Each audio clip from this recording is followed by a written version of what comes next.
I think as a fighting game player, or maybe just like a person in pursuit of something greater, it's important to reevaluate and really question your intentions as you go on. Because I think at the beginning, all of our intentions is to get better at the game or the activity that we're doing. And then it starts to get warped, right? Some people are able to keep that improvement mindset, whatever you want to call it. And then some people, like me, for example, sort of get clouded by the aspirations of wanting to win something or to get a certain rank. And I think this happens for a number of reasons. Like sometimes you're just not having fun in the game, but you still want to play, you still want to improve. So you look outwards for that gratification that you want. You look outwards towards, I don't know, like tournament results or from other people just telling you that you're getting better or like your rank goes up. You look for things besides actual improvement in the game to make yourself feel a little bit better about what's like your play. I mean, that's the best way I can put it. And I think this is a cycle that can happen multiple times. I've felt it happen multiple times where I want to get a certain rank.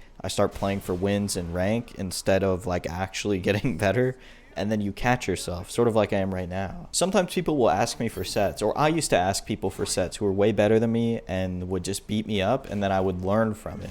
Nowadays, I haven't been doing that as much. I kind of just get on and play ranked mindlessly and hope to get some points out of it. I think part of that has to do with like pride and ego. Like I don't want to sit there and lose all day to somebody, but that's like part of learning the game. You have to lose before you can win. And that's a basic principle that doesn't change. To win, to truly learn a matchup, you have to lose it a lot, and then you'll figure it out. And separating wins from losses in a battle lounge where you're just trying to learn is not conducive to learning. Like, it's just not a good thing to do. At the end, it truly does not matter. If you're playing with your friends, you're playing with somebody better than you, you know you're going to lose, and you know you're going to win some. It's not that deep, and that's something that I'm trying to deal with because I have my weaknesses too. I'm human and I have a little bit of hubris in me. But at the end of the day, I still want to get better. That is my intention. I'm just trying to remind myself of that constantly, while still having a healthy amount of fun. You know, it is a game. And I think if you're playing a character that you don't like but you're very good at, like for example, I'll play Karen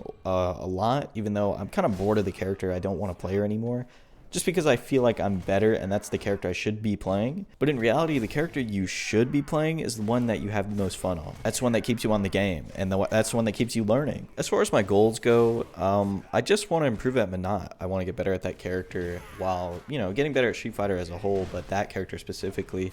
And I think the ultimate goal is to play her at Texas Showdown. Not that anybody's going to stop me from picking her. Like, nobody's going to walk up behind me and say, hey, you can't play that character. But I want to like actually have a fighting chance, and that is, I think, about 2 months away now. So will I be able to do it? I don't know. Do I have a lot of free time to burn on this game?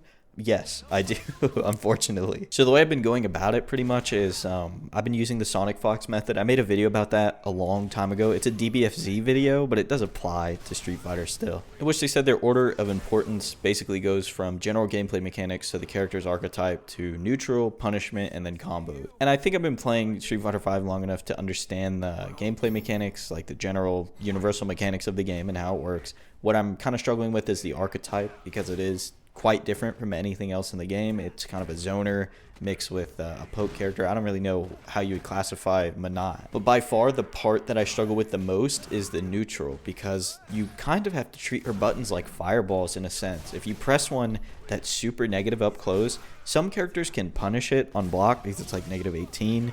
Some characters will jump, they'll preemptively jump when you press a heavy punch. So then you're just getting jumped in on, you have no chance of anti-air. Which kind of leads to me only pressing light buttons, because then I get scared to press anything bigger. You know, even medium punch, even stand medium punch, people will jump over. So I'm really trying to figure out what to press and when to press. And I've kind of broken it down into ranges at this point. You know, full screen I'm pressing heavy punch and I'm setting out the heavy orb. Mid-range, maybe I'll press medium, but I have to be very careful that they're going to jump in on me. Then up close, it can kind of be a scramble. It'll be like my stand light kick, which is 3 frames, or it'll be like a crouch jab. It gets, that air zone is kind of still a mystery to me as well. When it comes to combos, those things just come with time. I know the combos, I know the V-trigger combos, I just have to do it and put in the reps. What I'm really concerned with is playing the game and playing neutral, because that is the most ambiguous and arguably the hardest part. But to wrap it all up, my goals and intentions are still to get better. That's what has to be my motivation, is to get better as a fighting game player, and I think that'll take me the furthest. If you enjoyed this video, please consider subscribing, and I'll talk to you again soon.